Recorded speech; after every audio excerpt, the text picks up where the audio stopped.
नजमुल साकिब साहब, सबसे पहले ये जो रिहाई हुई है, इससे पहले कि हम बात करें कि बुशरा बीबी रिहा होने के बाद क्या सियासी किरदार अदा कर सकती हैं और क्या पार्टी को लीड कर सकती हैं, क्योंकि वो लाहौर की बजाय या इस्लामाबाद स्टे करने की बजाय वो पेशावर चली गई हैं। उससे पहले ये रिहाई जो है वो कानूनी तौर पर मुमकिन हुई है या किसी की सिफारिश पर मुमकिन हुई है, क्योंकि फैसल वाडा साहब कह रहे हैं बार बार।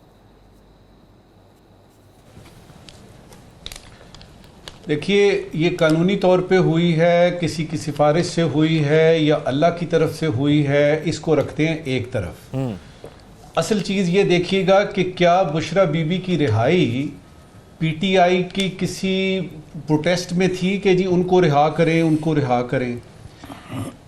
इस पे ज़रा सोचेंगे ना आप तो आपको पता लगेगा। जब मैं एक दो हुकूमत के बड़े ओहदेदारों से आज मेरी मुलाकात हुई, मैंने उनसे पूछा, मैंने कहा जी ये बताइएगा कि बुशरा बीबी को आपने रिहा कर दिया, बहनें भी खान की जो हैं रिहा हो रही हैं और भी कुछ थोड़ी सी ढील वील है, तो क्या है? तो उनमें से एक साहब ने मीर का एक शेर मुझे सुनाया। अच्छा। कि नाहक हम मजबूरों पे तोहमत है मुख्तारी की, चाहे हैं सो आप करें, हमको अबस बदनाम किया। अच्छा, ये अबस का जो लफ्ज़ है ना, ये ज़रा मुश्किल है। इसमें यानी अबस का आप यूँ समझिए, सिर्फ पंजाबी में नहीं कहते एवें ही, यानी हमको एवें ही बदनाम किया, चाहे हैं सो आप करें, हमको बस बदनाम किया। तो ये मैंने आपको उनका मुख्तसर बताया, जिससे पूरी सूरत हाल वाज़ेह होगी। अभी आपने फैसल वाडा साहब का जिक्र किया, मैं इनसे बड़ा मुतासिर हूँ। अच्छा, देखिए, मैं तारीख का स्टूडेंट हूँ और मैंने नॉस्ट्राडामस को बहुत पहले बहुत बचपन में पढ़ा था, जो कि पेशन गोइयाँ करता था। आज से 200 साल बाद ये होगा, 100 साल बाद ये होगा। तो मैं ये समझता हूँ कि फैसल वाडा पाकिस्तान के नॉस्ट्राडामस हैं। और अगर आपको पता करना है वाकई कि जी किस जगह पे क्या हो रहा है, तो उनसे 2-3 सवाल जवाब कर लें। वो इतने ज़्यादा मतीन हैं, वो इतने ज़्यादा फ़तीन हैं, वो इतने ज़्यादा समझदार हैं और बहुत ही ज़्यादा खुश अखलाक हैं। वो आपको बता देंगे जी परसों ये होने वाला है। राइट। तो ये होगी फैसल वाडा पे बात। देखें, पीटीआई के लिए ये जो बुशरा बीबी की रिहाई है या खान की बहनों की रिहाई, इसकी कोई सियासी अहमियत या कदरों कीमत इसलिए नहीं है कि अगर पीटीआई को देखे तो वो तो चाहेंगी डॉक्टर यास्मीन राशिद रिहा हों, ताकि वो बाहर आके कोई एक दो स्पीच करें। आप नोट करें कि बुशरा बीबी जो हैं वो सीधी गई हैं केपी। शायद उनको ये ख़तरा था कि कोई और वैगन ना आ जाए, कोई और एक केस ना आ जाए, तो इससे पहले मैं ज़रा किसी सेफ हाउस में, किसी जगह पे जहाँ पे मैं महफूज हूँ, पहुँच जाए। तो वो तो पहुँच गई।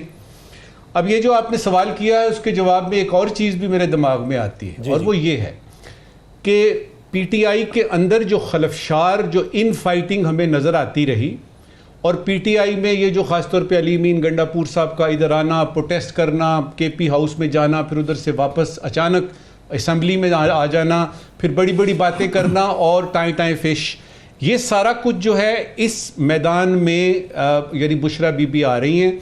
मुझे लग ये रहा है कि इससे पीटीआई में थोड़ा सा निफाक, तफरका जो है वो और बढ़ेगा, और उनकी मुश्किलात में जो कि इंतज़ामी उमूर हैं उनके, उसमें मुश्किलात इसलिए होंगी कि इनका अपना एक ठस्सा है, इनका अपना एक रोल है, और ये खान की बेगम हैं और खान इन पे बड़ा रिलाई करते हैं। और एक ज़माने में यानी इन्हीं से पूछ के जो हमें पता लगा तो वो किया करते थे। और ये भी हो सकता है कि खान की जो पिछली बातें हमने सुनी है कि मुझे किसी पे एतबार नहीं है, ये सारे लोग जो हैं ये बिल्कुल निकम्मे हैं, क्योंकि मैं तो अभी तक जेल में हूँ। तो हो सकता है कि बुशरा बीबी के लिए कोई एक किरदार, कोई एक कैरेक्टर, कोई एक रोल जो है उसका तयन हो आने वाले दिनों में, लेकिन इससे कोई फ़र्क नहीं पड़ेगा। राइट। अब ये कि ये इस वक्त ही क्यों हुई है, देखिए ये टेक्टिकल मूव है। ये आपने पूछा, ये टेक्टिकल मूव होती है कि देखिए तरमीम करानी थी, करा ली, 2/3 हमने अक्सरियत वाजे करनी थी, वो कर ली। हुकूमत तो अब चलेगी हुकूमत, तो फिर थोड़ा सा ढील दे देते हैं। और इस वक्त ये आखिरी बात, जब से ये पता लगा है तो लोग कह रहे हैं जी कि डील हो रही है, कि पता नहीं ढील दी जा रही है। मेरा ज़रा थोड़ा सा इससे मुख्तलिफ है नुक्ता नज़र मेरा ये है, ना ये डील हुई है ना ये ढील दी जा रही है, ये दलील दी गई है। और वो दलील क्या है? दलील वो ये है, ना ये ढील है ना ये डील है, ये दलील है। वो दलील ये है कि हुकूमत हमारी है, हम जब चाहेंगे तरमीम करवा लेंगे, हम जब चाहेंगे कि किसी को छोड़ना है तो छोड़ देंगे। तो बॉटम लाइन क्या निकली कि अयूब खान से लेके सारे दौर देख लीजिए, नवाज शरीफ साहब के दौर देख लीजिए, बेनज़ीर यानी शहीद का दौर देख लीजिए, खान साहब का अपना दौर देख लीजिए, इन सारे अदवार में हमने एक चीज़ कॉमन देखी, वही जिस दलील की मैं बात कर रहा हूँ कि जिसकी लाठी है उसकी है भैंस, और जो वो चाहेंगे वो करेंगे। हमको अबस बदनाम किया। नजमुल साकिब साहब, ज़मीर की आवाज़ पर जिक्र हो रहा था तो एक शेर मेरे दिमाग में आया, आपकी इजाज़त से सुनाता हूँ कि शायद उन्होंने सोचा होगा कि कुछ सोच कर शम्मा पे परवाना जला होगा, कुछ सोच कर शम्मा पे परवाना जला होगा, शायद इसी जलने में जीने का मज़ा होगा। तो अब हाँ अगर होगा आइन में किसी को तो अदलिया के पास तशरीह के लिए चले जाएंगे। फिर देखिए, ये शम्मा परवाने का आपने जिक्र किया है ज़ौक़, तो फौरी तौर पे गालिब का एक शेर याद आया, जो कि इस तरमीम में जो कुछ पता लगा ना, जो कुछ हो रहा था या जिस उजलत में ये सारा कुछ हुआ, कुछ न देखा फिर बजुज़ एक शोलाए पुरपेचो ताब। ज़रा मुश्किल शेर है। जी। कुछ न देखा फिर बजुज़ एक शोलाए पुरपेचो ताब, शम्मा तक तो सबने देखा था कि परवाना गया। यानी ये सबने देखा कि कितने चक्कर लगे मौलाना साहब के, और फिर कितने चक्कर मौलाना साहब ने खुद लगाए, और फिर वो जो मुस्कुराहट थी उनकी जब उन्होंने नवाज शरीफ साहब का शेर दुरुस्त करने की कोशिश की, उसके औज़ान और उरूज़ की बात की, उस मुस्कुराहट में भी बहुत कुछ था। तो हमें तो पता ही नहीं चला, हमने सिर्फ ये देखा कि शम्मा की तरफ एक परवाना जा रहा है, फिर उसके बाद एक शोला सा ही नज़र आया, उसके बाद और कुछ नज़र आया नहीं। देखें, ये जो सुप्रीम कोर्ट है ना, कुछ लोग इसको चाह रहे हैं कि ये आइसक्रीम कोर्ट बन जाए। मैं दोबारा से कहता हूँ, ये जो हमारी सुप्रीम कोर्ट है ना, ये तरमीम वगैरह करके कि ये कोई आइसक्रीम कोर्ट बन जाए कि आराम से खाई जाए। उन लोगों को शायद ये पता नहीं है कि आइसक्रीम फिर रखनी पड़ती है फ्रीज़र में, फिर ये कि उसका गला भी ख़राब कर सकती है वो, उससे सर में दर्द भी हो सकता है। और फिर वो जो एक मिसरा है ना, आपने शेरों की बात की, एक और मिसरा दिमाग में आया जी, जिन पे तकिया था वही पत्ते हवा देने लगे। आप कैसे कह सकते हैं कि ये जो यानी चीफ जस्टिस इस वक्त बने हैं, ये आपकी बैक एंड कॉल पे होंगे, ये जो आप कहेंगे वो मान जाएंगे? ये आप कैसे कह सकते हैं? और फिर ये कि देखा जो तीर खा के कमीगाह की तरफ, अपने ही दोस्तों से मुलाकात हो गई। तकलीफ उन लोगों से होती है, दुख उन लोगों से होता है जो आपके दोस्त होते हैं। देखें ना, अगर दुश्मन मुझे मार रहा है तो खैर है यार, उसने तो उसका तो काम है, दोस्त ही हैं जो कि तकलीफ पहुंचाते हैं। देखिए, दो तीन बातें क्विकली करना चाहूँगा क्योंकि वो बीच में ब्रेक भी आ गई, टाइम हमारे पास कम है, वैसे भी राव साहब बहुत सारा टाइम ले लेते हैं। जब आ जाए ये वक्त कि हमने फैसला कर लिया, तो फिर बेग, बोरो, स्टील, ये तीनों चीजें आती हैं और फिर हो जाता है। इस तरमीम में ये हुआ कि बेग और बोरो तक की बात गई। स्टील बकौल वो फैसल वाडा की डिक्की में उन्होंने कुछ रखे हुए थे, उसकी नौबत नहीं आई।